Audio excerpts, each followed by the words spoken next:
Hi everyone, welcome to Shyam institute. ఎప్పుడెప్పుడా అని ఎదురు చూస్తున్నటువంటి గ్రూప్ 4 నోటిఫికేషన్ మన రాష్ట్ర ప్రభుత్వం రీసెంట్గా రిలీజ్ చేయడం జరిగింది. అయితే ఈ నోటిఫికేషన్లో జాబ్ పొందాలంటే ఏ విధమైనటువంటి ప్రిపరేషన్ అనేటువంటిది అవసరము, అదేవిధంగా ఏ లెవెల్ వరకు క్వశ్చన్స్ అనేటువంటివి ఇవ్వడం జరుగుతుంది.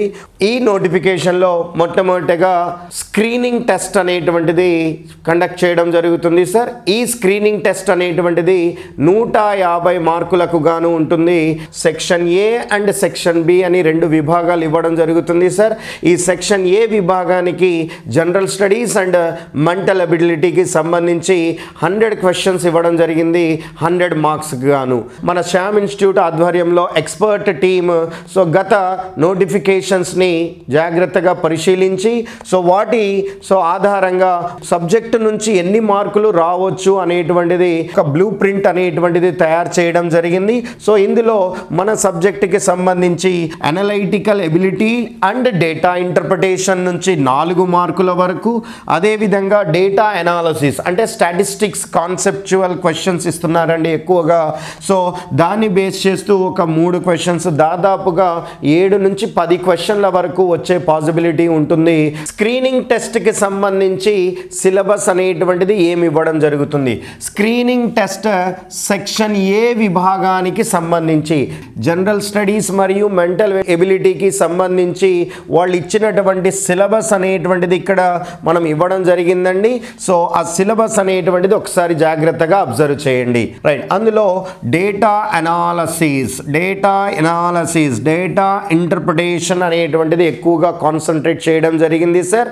మెంటల్ ఎబిలిటీ విభాగానికి అందులో టాబ్యులేషన్ డేటా, టేబుల్, గ్రాఫ్ అనేటువంటిది ఇచ్చారండి. విజువల్ రిప్రజెంటేషన్ ఆఫ్ డేటా ఇచ్చారు. బేసిక్ డేటా అనాలసిస్ ఇచ్చారు, అనగా మీన్ అంక మధ్యమము, మీడియన్ మధ్యగతము, మోడ్స్ బాహుళకము, వేరియన్స్ కోఎఫిషియంట్ ఆఫ్ వేరియేషన్ అనేటువంటిది ఇవ్వడం జరిగింది సార్. వీటిని బేస్ చేస్తూ క్వశ్చన్స్ అనేటువంటిది అడిగే పాసిబిలిటీ ఉంటుంది. అదేవిధంగా లాజికల్ రీజనింగ్ అనేటువంటిది ఇవ్వడం జరిగిందండి. Analytical ability and data interpretation అనేటువంటిది ఇవ్వడం జరిగింది. రైట్, అనలైటికల్ అబిలిటీ అనగా కొన్ని అరిథమెటికల్ టాపిక్స్ అనేటువంటివి కూడా ఇవ్వడం జరుగుతుంది. డేటా ఇంటర్ప్రిటేషన్ అనేటువంటిది కాన్సన్ట్రేట్ చేయడం జరిగింది. ఓకేనా? రైట్, మెయిన్స్ పేపర్ 1కి సంబంధించి బ్లూ ప్రింట్ అనేటువంటిది ఈ విధంగా ఉండొచ్చు అనేటువంటిది తయారు చేయడం జరిగింది. అదేవిధంగా పేపర్ 2కి సంబంధించి ఈ విధంగా ఉండొచ్చు అనేటువంటిది చెప్పడం జరుగుతుంది సార్. ఈ బ్లూ ప్రింట్ ఆధారంగా మన సబ్జెక్టుకి సంబంధించి analytical ability, data interpretation as well as data analysis వీటికి సంబంధించి 10 మార్కుల వరకు వచ్చే పాసిబిలిటీ ఉంటుంది. కాబట్టి మనం జాగ్రత్తగా ప్రిపేర్ అవ్వాల్సి ఉంటుంది. మెయిన్స్ విభాగానికి గాను సిలబస్ అనేటువంటిది ఏ విధంగా ఇవ్వడం జరిగింది, ఏ విధంగా ప్రిపేర్ అవ్వాలి. ఈ జనరల్ స్టడీస్ అండ్ మెంటల్ ఎబిలిటీకి సంబంధించి సబ్జెక్ట్ అనేటువంటిది ఇవ్వడం జరిగింది సిలబస్. ఈ సిలబస్ అనేటువంటిది ఒకసారి జాగ్రత్తగా గమనించండి. ఇక్కడ కూడా మనకి 10th అండ్ 11th అనేటువంటిది ఇవ్వడం జరిగింది sir. Data interpretation, analytical ability, అదేవిధంగా లాజికల్ రీజనింగ్, డేటా అనాలసిస్, ఎక్కువగా మీన్, మీడియన్, మోడ్ అనేటువంటిది బాగా కాన్సన్ట్రేట్ చేయడం జరిగింది స్టాటిస్టిక్స్ని. జాగ్రత్తగా అబ్జర్వ్ చేయాల్సి ఉంటుంది. లాస్ట్ నోటిఫికేషన్లో మన అనలైటికల్ ఎబిలిటీ, డేటా అనాలసిస్కి సంబంధించి ప్రీవియస్ ఇయర్స్లో క్వశ్చన్స్ అనేటువంటివి ఏ విధంగా వచ్చాయో ఒకసారి జాగ్రత్తగా అబ్జర్వ్ చేద్దామండి. మరి ఇందులో జనరల్గా మనం క్వశ్చన్స్ అనేటువంటివి ఆన్సర్ చేసే విధంగా ఉంటాయండి. ఎక్కువ ఫార్ములేస్తో అనేటువంటివి ఏమీ ఉండవు. చాలా జాగ్రత్తగా క్వశ్చన్ని కనుక చదివినట్లయితే చాలా ఈజీగా క్వశ్చన్ యొక్క ఆన్సర్ అనేటువంటిది చెప్పగలిగే పాసిబిలిటీ ఉంటుంది. మొట్టమొదటగా క్వశ్చన్ నెంబర్ 1 ఒకసారి అబ్జర్వ్ చేద్దాం. కమల ఇంటి వద్ద నుండి ఉదయం 11 గంటలకు సైకిల్పై బయలుదేరి గంటకు 12 కిలోమీటర్ల వేగముతో 11:30 గంటలకు అమల ఇంటికి చేరింది. అంటే ఉదయం 11ంటికి బయలుదేరింది, 11:30కి ఇంటికి చేరింది. ఎవరింటికి చేరింది? కమల. ఎస్, ఎవరింటికి చేరింది సార్? అమల ఇంటికి చేరడం జరిగింది. ఎన్నింటికి బయలుదేరింది? 11 గంటలకు బయలుదేరింది, 11 AM-కి. ఎప్పటికి చేరింది సార్? 11:30 AM-కి చేరింది. అంటే అర్ధగంట ప్రయాణం జరిగింది. దేనిపై? సైకిల్ మీద అర్ధగంట ప్రయాణం చేసింది. మరి గంటకు 12 కిలోమీటర్లని ఇచ్చారు. గంటకు ఎన్ని కిలోమీటర్లని? 12 కిలోమీటర్లు. మరి అర్ధగంట ప్రయాణం చేసింది కాబట్టి సో కమల ఇంటి నుండి అమల ఇంటికి ఎన్ని కిలోమీటర్ల దూరం ఉంటుంది? గంటకు 12 కిలోమీటర్లు. మరి సైకిల్ మీద ట్రావెల్ చేసింది అర్ధగంట అని క్లియర్గా కనబడుతుంది. కాబట్టి అర్ధగంటలో 6 కిలోమీటర్లు ప్రయాణం చేసినట్లు. కాబట్టి కమల నుండి అమల ఇంటికి గల దూరం ఎంత అంటే 6 కిలోమీటర్లు. అయితే నెక్స్ట్ ఏం చెప్పడం జరిగింది సార్? సైకిల్ని అక్కడ వదిలిపెట్టి వెంటనే తన ఇంటికి నడుస్తూ మధ్యాహ్నం 1 గంటకు చేరింది. ఎస్, ఇక్కడ నుంచి అమల ఇంటికి వచ్చి ఇక్కడ సైకిల్ని పెట్టేసి మళ్ళీ వెంటనే తన ఇంటికి బయలుదేరింది. రైట్, ఇక్కడికి చేరుకున్న సమయం ఎంత? 11:30. మళ్ళీ అదే 11:30కి ఇక్కడ బయలుదేరి మళ్ళీ మధ్యాహ్నం ఎప్పటికి చేరుకుంది సార్? 1 గంటకు చేరుకున్నది. 11:30 నుంచి 1ంటికి అంటే గంటన్నర సమయం. గంటన్నర నడుచుకుంటూ వెళ్ళింది. గంటన్నరలో ఎన్ని కిలోమీటర్లు నడవాలి? ఎస్, కమల ఇంటి నుండి అమల ఇంటికి ఎంత దూరం ఉంటుందో అమల ఇంటి నుండి కమల ఇంటికి కూడా అంతే దూరం ఉంటుంది. కాబట్టి ఆ గంటన్నరలో 6 కిలోమీటర్లు నడవాలి. అయితే కమల ఇంటికి ఎంత వేగముతో నడిచింది? వేగము అనేటువంటిది క్వశ్చన్ అడుగుతున్నారు. మరి వేగము ఈజ్ ఈక్వల్స్ టు ఫార్ములాతో చెప్పొచ్చు, ఫార్ములా లేకుండా కూడా చెప్పొచ్చు. ఫార్ములా ఏంటి సార్ అంటే దూరము బై కాలము చెప్పాలి. దూరం ఎంత ఉంది అంటే 6 కిలోమీటర్లు దూరం ఉంది. అంటే కాలం ఎంత ఉంది అంటే 11:30కు బయలుదేరి 1ంటికి చేరుకున్నారు అంటే గంటన్నర కాలము ఉన్నది అనేటువంటిది తెలవాలి. 1.5 hour. మరి 1.5 hour అంటే 3/2 రాయొచ్చు. 6/3/2. 3 1s 3 2s క్యాన్సిల్. బైలో బై ఉంది కాబట్టి 2 పైకి వచ్చేస్తుంది. మరి 2 అనేటువంటిది పైకి వచ్చేస్తే 2 × 2 ఏమవుతుంది sir? 4 kilometre. So per hour, ప్రతి గంటకు ఎన్ని కిలోమీటర్ పర్ గంట వేగంతో ప్రయాణం చేసినట్టు సార్? నడుచుకుంటూ వెళ్ళినట్లు 4 కిలోమీటర్ పర్ గంట వేగంతో నడిచెను అనేటువంటిది చెప్పగలగాలి. సార్ ఇదంతా ఫార్ములా వాడకుండా కూడా చెప్పొచ్చా? లాజిక్గా ఆలోచిస్తే చెప్పగలుగుతాం. సో గంటన్నరకు 6 కిలోమీటర్లు నడిచింది. గంటన్నరకు 6 కిలోమీటర్లు నడిచింది అంటే గంటన్నర అంటే 3 యూనిట్లు అన్నాడు. 3 యూనిట్లకు 6 కిలోమీటర్లు అయితే 2 యూనిట్లకు ఏమవుతుంది? అది క్లారిటీ ఉండాలి. 4 అనేటువంటిది డైరెక్ట్గా చెప్పేయచ్చు. Yes, it is clear sir. ఇది జనరల్ క్వశ్చన్, ఎక్కువ ఫార్ములాస్ ఏమీ లేదు, సింపుల్ కాన్సెప్ట్ని బేస్ చేస్తూ. రైట్, రెండవ ప్రశ్నని కనుక అబ్జర్వ్ చేసినట్లయితే రహీంకి 5ంటిలో 4 పేపర్లలో 4 పేపర్లలో రైట్, మొదటి పేపర్లో 91, రెండవ పేపర్లో 88, మూడవ పేపర్లో 86 మరియు 4వ పేపర్లో 78 మార్కులు వచ్చాయి. అదేవిధంగా ఇంకో 5వ పేపర్లో ఎన్ని మార్కులు వచ్చాయి అనేటువంటిది మనకు తెలియదు. ఇదే మనకి క్వశ్చన్ మార్క్. రైట్, అయితే మొత్తము సగటు మార్కులు 85 ఉండాలంటే సగటు అనేటువంటిది ఇస్తున్నారు. సగటు మార్కులు 85 ఉండాలంటే ఎస్ అతనికి 5వ పేపర్లో ఎన్ని మార్కులు రావాలి? సగటు అంటే సమానంగా పంచడం, అందరికీ సమానం అనేటువంటి కాన్సెప్ట్ అన్నట్టు, సమంగా పంచాలి. రైట్, అబ్జర్వ్ చేయండి. సగటు 5టికి కలిపి, కానీ 5వది మనకి తెలవదు, 5టికి కలిపి 85 అని ఇచ్చారు. మరి ఇక్కడ చూద్దాం. ఈ 85 91 కంటే ఎంత ఎక్స్ట్రా? 6 ఎక్స్ట్రా. ఈ 85 88 కంటే ఎంత ఎక్స్ట్రా? Yes, 3 extra. ఈ 85 86 కంటే ఎంత ఎక్స్ట్రా? Yes, 1 extra. ఈ 85 78 కంటే ఎంత తక్కువ అది అబ్జర్వ్ చేయాలి సార్. 85 78 కంటే ఎస్ ఎంత తక్కువ అంటే 7 తక్కువ అనేటువంటిది చెప్పాలి. మరి ఇక్కడ ఏముండొచ్చు అనేటువంటిది ఎక్స్పెక్ట్ చేయాలి. మరి ప్లస్ అనేటువంటిది ఎంత పార్ట్ ఉంటుందో మైనస్ అనేటువంటిది అంత పార్ట్ ఈక్వలైజ్ చేయాలి. ప్లస్ని మైనస్ని సమంగా చేయాలి, ఈక్వలైజ్ చేయాలి. ప్లస్లన్నీ కలిపితే ఎస్ ఎంత ఉంటుంది సార్? ఈ ప్లస్లన్నీ కలిపితే 10 భాగాలు ఉంది. మరి మైనస్లు కూడా 10 భాగాలు రావాలి. మరి -7 వచ్చిందంటే ఇక్కడ -3 రావాలి. మరి 85 కంటే -3 ఉండాలి అంటే ఏముండాలండి? 82 ఉండాలి. 85 82 కంటే 3 తక్కువ. సో కాబట్టి 82 right answer. So your answer is 4th option should be the right answer. అంటే మన జనరల్గా పిల్లలందరూ సో రాశుల మొత్తము రాశుల సంఖ్య ఇది x అనుకోవడం అనేటువంటిది చేస్తూ ఉంటారు. అలా చేయాల్సిన అవసరం ఏమీ లేదు. సగటు అంటే సమంగా పంచేటప్పుడు ప్లస్ ఎంత ఉంటుందో మైనస్ కూడా అంతే ఉండాలనేటువంటి నాలెడ్జ్ మనకు తెలిసి ఉండాలి. Yes it is clear? Right. Now the third క్వశ్చన్ని కనుక అబ్జర్వ్ చేసినట్లయితే ఇవ్వబడిన సంఖ్యల యొక్క అంక మధ్యమము. ఎస్, అంక మధ్యమము అనగా సగటు అని అర్థము. మరి సగటుకి సంబంధించినటువంటి ఫార్ములా. సో సగటుకి రాశుల మొత్తము బై రాశుల సంఖ్య అనేటువంటిది చెప్పడం జరుగుతుంది. మరి రాశుల మొత్తం ఏముంటుంది? రాశుల సంఖ్య ఏమవుతుంది? ఎన్ని అబ్జర్వేషన్స్ ఉన్నాయి అనేటువంటిది గమనిస్తే 10 అబ్జర్వేషన్స్ ఉన్నాయి. ఈ అబ్జర్వేషన్స్ అన్నిటిని యాడ్ చేస్తే డైరెక్ట్గా యాడ్ చేయొచ్చు సార్, ఎందుకంటే చాలా ఈజీ నెంబర్స్ ఇచ్చారు, 100స్లో ఇచ్చారు కాబట్టి. సో వీటన్నిటిని యాడ్ చేస్తే 3100 అనేటువంటిది అవుతుంది. మరి రాశుల మొత్తము బై రాశుల సంఖ్య కాబట్టి 0 క్యాన్సిల్ చేస్తే ఎస్ 310 అనేటువంటిది ఆన్సర్ అవ్వడం జరుగుతుంది.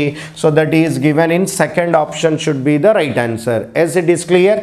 ఆ తర్వాత నెక్స్ట్ క్వశ్చన్ని కనుక అబ్జర్వ్ చేసినట్లయితే విభాగమును ఇవ్వబడిన విభాజనమును పరిశీలించి దాని యొక్క బాహుళకాన్ని గుర్తించండి.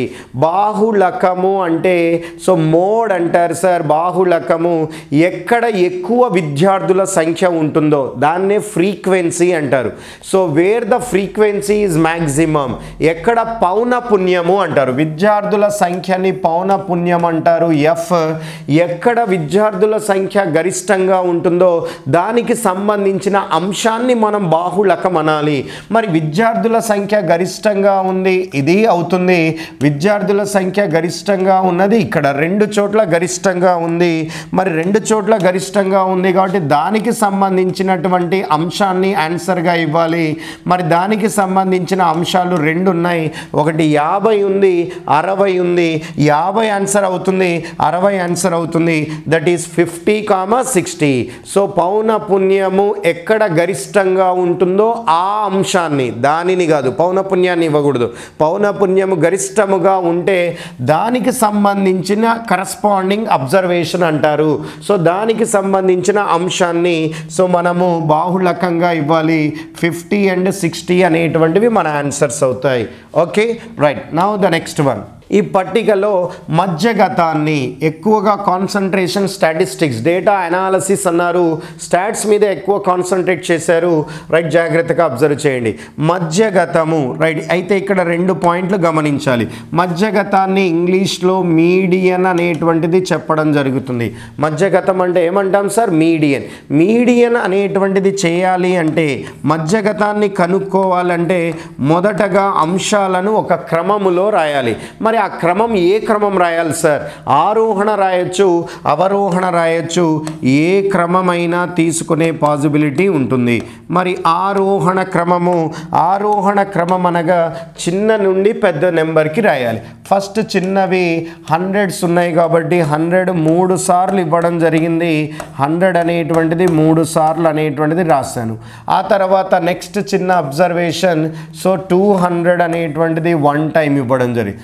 ఆ తర్వాత 300 2 టైమ్స్ అనేటువంటిది ఇవ్వడం జరిగింది. 2 టైమ్స్ అనేటువంటిది రాయడం జరిగింది. తర్వాత 400 సింగిల్ టైం ఇచ్చారు. 400 అనేటువంటిది సింగిల్ టైం రాయడం జరిగింది. ఆ తర్వాత 500 2 సార్లు ఇచ్చారు. సో కాబట్టి 500, 500 అనేటువంటిది రాయడం జరిగింది. ఆ తర్వాత 600 అనేటువంటిది ఇవ్వడం జరిగింది. ఇది అంశాలను క్రమంలో రాశారు. క్రమంలో రాసిన తర్వాత మధ్యగా ఉండే అంశాన్ని ఎప్పుడైతే క్రమంలో రాస్తారో మీడియన్ మధ్యగతం అంటే మధ్యగా ఉండు అంశాన్ని, అంటే ఇటు నుంచి చివరి నుంచి 3 ఇటు చివరి 3 తీసేయచ్చు, ఇటు నుంచి 4వది ఇటు నుంచి 4వది అవుట్. అయితే మధ్యలో ఉన్నటువంటి అంశాలు 2 మిగిలాయి. ఇటు చివరి నుంచి 4 అంశాలు తీసేసాను, ఇటు చివరి నుంచి 4 అంశాలు తీసేసాం. సో మధ్యలో మిగిలినటువంటివి 2 అంశాలు. ఎప్పుడైతే ఒక అంశమే మధ్యలో మిగిలితే అదే మధ్యగతం అవుతుంది. 2 అంశాలు మిగిలితే వాటి యొక్క మధ్య విలువ చెప్పాలి. అంటే 300కి 300కి మధ్య విలువ అంటే దాని సగటు అన్నట్టు సార్. రెండింటిని కలిపి సగం చేయాలి. అయినా సరే ఏమవుతుంది సార్, 300 అనేటువంటిది మధ్యగతం అవుతుంది, విచ్ ఈజ్ థర్డ్ ఆప్షన్ అనేటువంటిది మన ఆన్సర్ అవుతుంది.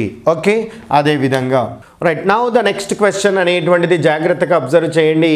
సో ఈ క్వశ్చన్ వచ్చేసి డేటా ఇంటర్ప్రిటేషన్ అంటాం సార్.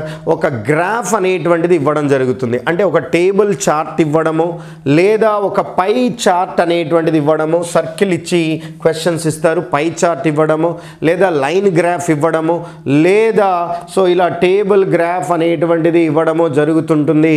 సో వీటిని జాగ్రత్తగా చదివి ఆ క్వశ్చన్ యొక్క ఆన్సర్స్ అనేటువంటిది చేయాలి. మరి ఈ క్వశ్చన్లో డేటా ఇస్తారు. ఏంటా డేటా? దాన్నే డేటా ఇంటర్ప్రిటేషన్ అంటాం సార్. జాగ్రత్తగా చూడండి. పాఠశాల పేరు అనేటువంటిది ఇవ్వడం జరిగింది. 60 కన్నా తక్కువ అనేటువంటిది ఇచ్చారు. 80 కంటే తక్కువ అనేటువంటిది ఇచ్చారు. ఇక్కడేమో 60 కంటే తక్కువ అన్నాడు, ఇక్కడ 80 కంటే తక్కువ అన్నాడు. అయితే ఇక్కడ జాగ్రత్తగా అబ్జర్వ్ చేయాలి. 80 కంటే తక్కువ అన్నప్పుడు 60 వాళ్ళు కూడా వచ్చేస్తారు కాబట్టి వీళ్ళు కాకుండా మిగిలిన స్ట్రెంత్ రాద్దాం. 200 కాకుండా ఇంకా ఎక్స్ట్రా ఎంతమంది ఉన్నారంటే 30 మెంబర్స్ ఉన్నారు. రైట్. ఈ 260ని రౌండప్ చేస్తే 260కి 220కి డిఫరెన్స్ ఎంత అంటే 40 మంది ఉన్నారు. 380కి 300కి డిఫరెన్స్ ఎంత అంటే 80 మంది ఉన్నారు. 300కి 200కి డిఫరెన్స్ ఎంత ఉన్నారు అంటే 20 మెంబర్స్ ఉన్నారు. 320కి 240కి డిఫరెన్స్ ఎంత అంటే 80 మెంబర్స్ ఉన్నారు. మరి ఈ డిఫరెన్స్ దేన్ని సూచిస్తుంది? క్లారిటీగా మీరు క్వశ్చన్ని జాగ్రత్తగా చదవాలి. 60 కంటే తక్కువ, సో లెస్ దాన్ 60% అనేటువంటిది ఇచ్చారు. ఇక్కడ 80 మరియు అంతకంటే ఎక్కువ, greater than or equal to 80%, 80 లేదా 80 కంటే ఎక్కువ వచ్చిన వాళ్ళు. ఇక మధ్యలో మిగిలింది ఏంటి? 60 కంటేనేమో ఎక్కువ ఉంటారు, యాజ్ వెల్ యాజ్ ఈక్వల్ ఉంటూ, అదేవిధంగా దేనికంటే తక్కువ ఉంటారు సార్? 80 కంటే తక్కువ ఉన్న వాళ్ళు మధ్యలో ఇచ్చినారు. ఈ మధ్యలో వాల్యూని నేను సపరేట్గా క్యాలిక్యులేట్ చేశాను. ఇప్పుడు నాకు స్కూల్లో టోటల్ స్ట్రెంత్ చెప్దాం. ఇది 200, ఇవి 30, ఇవి 40, 270 మంది. సో లోహిత్ అనేటువంటి స్కూల్లో స్ట్రెంత్ 220, 40, 260 ప్లస్ 50, 310 ప్లస్ 5, 315 అనేటువంటిది ఇవ్వడం జరిగింది. 300, 380, 20, 400 అనేటువంటిది ఇవ్వడం జరిగింది. నెక్స్ట్ 280, 300, 335 అనేటువంటిది ఇవ్వడం జరిగింది. నెక్స్ట్ 240, 80, ఎస్ 320 ప్లస్ 10, 330 అనేటువంటిది ఇవ్వడం జరిగింది. అవి మొత్తం విద్యార్థుల సంఖ్యను సూచిస్తుంది. ఇప్పుడు ఏ పాఠశాలలో ఎక్కువ మంది విద్యార్థులు ఉన్నారు? So the question is clearly close. ఏ పాఠశాలలో ఎక్కువ మంది విద్యార్థులు ఉన్నారు అంటే 400 మంది హైయెస్ట్ స్ట్రెంత్. మరి 400 మంది ఏ స్కూల్లో రావడం జరిగింది సార్? గోదావరి అనేటువంటిది correct answer. So which is third option should be the right answer. Is it clear? Right. అదేవిధంగా క్వశ్చన్ నెంబర్ 2, 60% మరియు అంతకన్నా ఎక్కువ మార్కులు వచ్చిన విద్యార్థుల శాతము ఏ పాఠశాలలో అత్యధికంగా ఉంది? 60 మరియు అంతకన్నా ఎక్కువ మార్కులు వచ్చిన, 60 మరియు అంతకంటే ఎక్కువ మార్కులు వచ్చిన అంటే మళ్ళీ మీరు టేబుల్ ఇక్కడ చేయాల్సిన అవసరం లేదు. ఆల్రెడీ ప్రీవియస్ టేబుల్ యూజ్ చేసాం కాబట్టి ఇందులో చూద్దాం. ఇక్కడ 60 అంతకంటే ఎక్కువ అంటే వీళ్ళందరూ సార్. ఎంతమంది 70 మెంబర్స్. సో 30 + 40 ఎంతమంది 70 మెంబర్స్ ఉన్నారు. ఓవరాల్ ఎంతమంది స్కూల్లో 270లో. నెక్స్ట్ ఇక్కడ 40 55 60 అంతకంటే ఎక్కువ 60 55 40 55 కలిపితే 95 మంది ఉన్నారు. ఎంతకు 315కి. నెక్స్ట్ 80 20 100 మంది ఉన్నారు. ఎంతకి 400కి. 100 మంది ఉన్నారు. ఎంతకు 400కు. నెక్స్ట్ 20 35 55 ఎంతకు 335కి 55 మంది రావడం జరిగింది అనేటువంటిది ఇచ్చారు. నెక్స్ట్ 80 10 90 మంది రావడం జరిగింది. ఎస్ ఎంతకు సార్ 330కి అనేటువంటిది ఇవ్వడం జరిగింది. మరి ఇంతకీ క్వశ్చన్ ఏమడిగాడు ఒకసారి అబ్జర్వ్ చేద్దాం.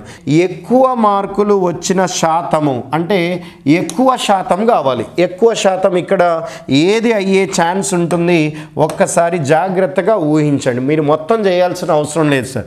0 0 పోతుంది. 7 1 7 4 28. 7 4 ఎంత సార్ 28. 4 అంటే పావు వంతు. పావు వంతు అంటే నియర్లీ 25 అవుతుంది. అదే ఇక్కడ చూడండి సార్ 0 0 తీసేసామనుకోండి 95 1 95 3 తీసి చూడండి సార్.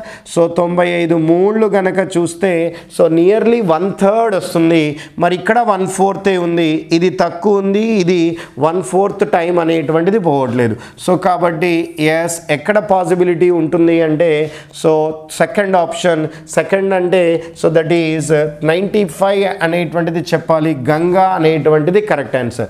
ఈ 95/315 గనక మీరు చెక్ చేసినట్లయితే సుమారుగా దాని వాల్యూ ఎంత వస్తుంది 31కి చిన్న చేంజ్లో వచ్చే పాసిబిలిటీ ఉంటుంది సార్. అత్యధికంగా గంగా అనేటువంటి పాఠశాలలో అత్యధిక శాతము ఉన్నది అనేటువంటిది చెప్పొచ్చు. Right. Now the next question కనుక అబ్జర్వ్ చేసినట్లయితే 60% నుండి 80% కన్నా తక్కువ శాతము మార్కులు విద్యార్థులు ఏ పాఠశాలలో అతి తక్కువగా ఉన్నారు అనేటువంటిది ఇచ్చారు. 60 నుండి 80 కన్నా తక్కువ అనేటువంటిది ఇస్తున్నారు. అంటే ఇదిగోండి 60 కంటే ఎక్కువ 80 కంటే తక్కువ అంటే ఈ మధ్యలో ఉన్నవాళ్ళు అంటే ఇవి వీళ్ళు కాదు సార్. 230కి 200కి 30, 260కి 220కి 40, 380కి 300కి 80, అదేవిధంగా 300కి 280కి 20, 320కి 240కి 80. వీళ్ళ యొక్క వాల్యూ కావాలి. ఆల్రెడీ మనం ఫస్ట్ గ్రాఫ్లో చేయడం జరిగింది. వన్స్ అగైన్ అబ్జర్వ్ చేయాలి. ఇదే 30 on 270, 40 on 350, 80 on 400, 20 on 335, 80 on 330 అనేటువంటిది. ఎందుకంటే మొత్తం విద్యార్థులలో అనేటువంటిది క్వశ్చన్ ఇవ్వడం జరిగింది. మనకేం అడిగాడు సార్. సో ఉన్న విద్యార్థుల శాతము ఏ పాఠశాలలో అతి తక్కువగా ఉన్నది అనేటువంటిది ఇచ్చారు. మరి ఏ పాఠశాలలో అతి తక్కువగా ఉన్నది అనేటువంటిది ఇచ్చారు అంటే పాఠశాలలో స్ట్రెంత్ తెలవాలి. 230, 40 అనేటువంటిది తెలిసి ఉండాలి. అయితే అక్కడ క్లియర్గా మనం అబ్జర్వ్ చేయొచ్చు సార్ ఏ పాఠశాలలో అతి తక్కువగా ఉండడం జరిగిందండి. రైట్. సో 20 చాలా తక్కువగా ఇవ్వడం జరిగింది. సో దేర్ ఫోర్ మన ఆన్సర్ ఏమని చెప్పే పాసిబిలిటీ ఉంటుంది కృష్ణ అనేటువంటిది ఆన్సర్ ఇవ్వచ్చు. ఓకేనా అండి. రైట్. సో ఈ విధంగా ప్రశ్నల సరళి అనేటువంటిది లాస్ట్ నోటిఫికేషన్లో అనేటువంటిది ఇవ్వడం జరిగింది. సో ఈ నోటిఫికేషన్లో కూడా ప్రశ్నల సరళి ఎలా ఉంటుంది అనేటువంటిది మనం గెస్ చేయడానికి పాసిబిలిటీ ఉంటుందండి.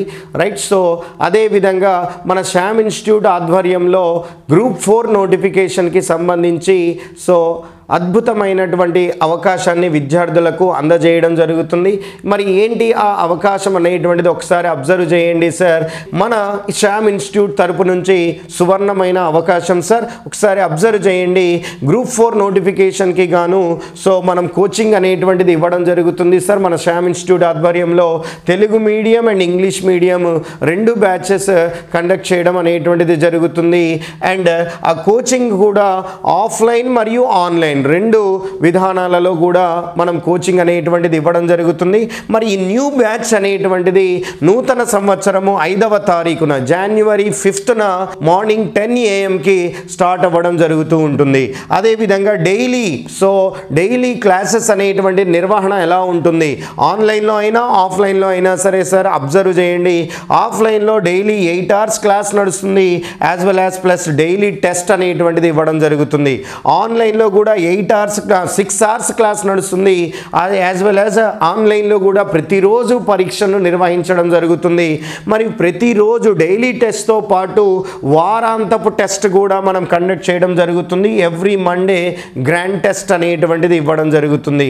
సో కాబట్టి విద్యార్థులందరూ గుర్తుపెట్టుకోవాల్సినటువంటి అంశం ఏంటి సార్ అంటే గ్రూప్ 4 నోటిఫికేషన్ వచ్చింది. ఈ నోటిఫికేషన్ని మిస్ చేసుకోకూడదు. ఖచ్చితంగా మనం ఈ నోటిఫికేషన్లో జాబ్ కొట్టాలంటే ఒక ప్రణాళిక అనేటువంటిది ఇంపార్టెంట్ సార్.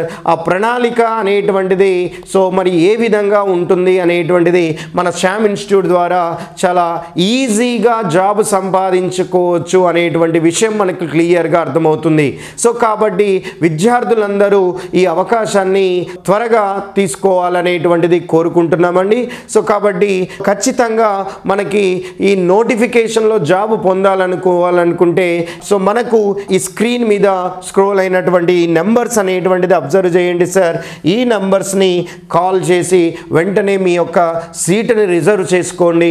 సో కాబట్టి ఆన్లైన్ విధానంలో ఆఫ్లైన్ విధానంలో అదేవిధంగా Telugu medium English medium both వర్షన్లో ఈ గ్రూప్ 4 నోటిఫికేషన్కి సంబంధించినటువంటి పోస్టులకు గాను మనం కోచింగ్ అనేటువంటిది ఇవ్వడం జరుగుతుంది సార్. సో కాబట్టి విద్యార్థులందరూ తప్పక గుర్తుంచుకోండి. థ్యాంక్ యూ అండి.